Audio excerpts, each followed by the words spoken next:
আপনারা জানেন গতকালকে একটা পার্বত্য জেলায় মানে খাগড়াছড়িতে একটা ঘটনা ঘটছে, ওইটা নিয়ে আলোচনা হয়েছে।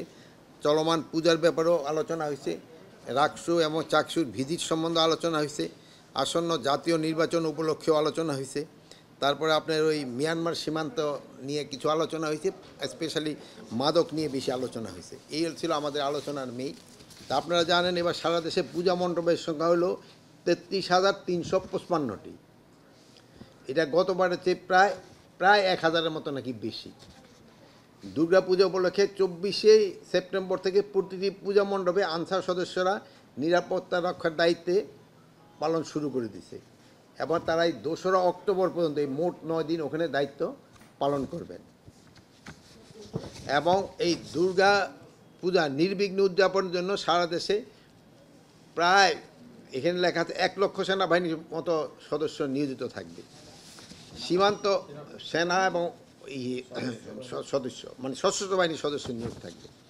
সীমান্ত এলাকায় সারা দেশে প্রায় 2,857টি পূজা মণ্ডপে আইন শৃঙ্খলা পরিস্থিতি নিয়ন্ত্রণ প্রায় 24টি বেস ক্যাম্প স্থাপন করা হয়েছে এবং সারা দেশে পূজা মণ্ডপের সার্বিক নিরাপত্তা নিশ্চিতে কাজ করছে বিজিবির 430টি প্লাটুন। প্রতিটি পূজা মণ্ডপে কমিটির 7 জন সদস্য পালাক্রমে 24 ঘন্টা তারা দায়িত্ব পালন করবে।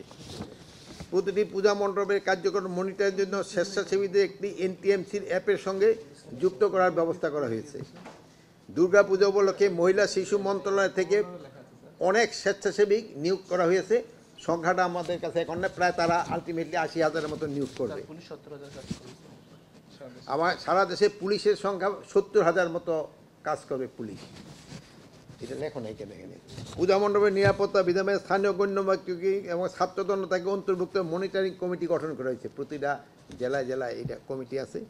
পুলিশ এবং অন্যান্য আইন শৃঙ্খলা বাহিনীর সদস্যরা গতবারের ন্যায় দায়িত্ব পালন করে যাচ্ছে এবং নিয়মিত টহল পরিচালনা করে। তাদের সংখ্যা প্রায় 70,000-এর মতো। ঝুঁকিপূর্ণ মন্দির পূজা মণ্ডপের গোয়েন্দা নজরদারিও জোরদার করা হয়েছে। সংখ্যাটা আমরা নিরূপণ করা হয়নি। সামাজিক যোগাযোগ মাধ্যমে শারদীয় দুর্গাপূজাকে কেন্দ্র করে সাম্প্রদায়িক সম্প্রীতি বিনষ্ট করার লক্ষ্যে দুষ্কৃতিকারী ও গুজব সৃষ্টিকারীদের বিরুদ্ধে কঠোর আইনানুগ ব্যবস্থা গ্রহণ করা হবে। আপনারা জানেন অনেক জায়গায় কিন্তু গুজব ছড়ানো হচ্ছে। সেদিন যদি আমি কালী মন্দির পরিদর্শনে করতে গেছিলাম, আপনারা হয়তো ছিলেন না, বাট যারা ছিলেন ওখানে দেখুন মন্দিরের যারা কমিটি প্রধান তারাই বলছে যে বিভিন্ন জায়গায় মানে এই গুজব ছড়ানো হচ্ছে এবং ওনারা ওই সব জায়গা ভিজিট করে দেখছে যে ওখানে কোনো কিছু হয় নাই, তারপরও গুজব রটানো হচ্ছে।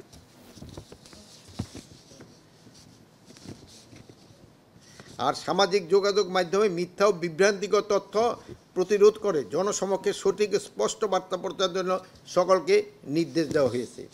আর আপনাদের ক্ষেত্রে হলো আমাদের একটা অনুরোধ, যে ঘটনাটা ঘটে সঠিক এটা সংবাদটা পরিবেশন করা। এই যেহেতু আপনারা সবসময় সঠিক সংবাদ পরিবেশন করায় কিন্তু মানে দেশবাসীরা উপকৃত হচ্ছে। তা না হলে পার্শ্ববর্তী দেশ এবং ফ্যাসিস্টের কিছু দোসর সবসময় একটা মিথ্যা সংবাদ স্পেশালি ইউটিউব ফেসবুক এগুলিতে দিয়ে দেয়। এগুলি আপনারা প্রতিবাদ করবেন এবং প্রকৃত যে তথ্য ওটা আপনারা সবার সামনে উঠে ধরবেন।